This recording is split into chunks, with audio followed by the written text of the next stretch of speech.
किमा हाल्ने अनि माथि चिज हाल्ने हिजो पिज्जा बनाए जस्तो अनि ओभनमा हाल्दा ठ्याक्कै पिज्जा जस्तो जम्मै एक दिन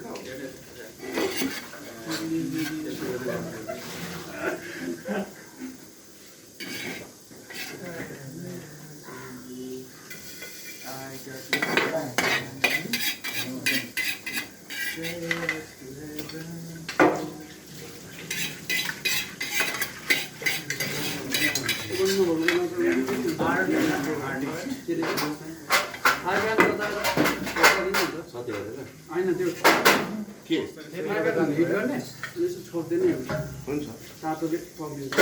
गजरे पनि त्यो चिज पकाउनु पर्ने हो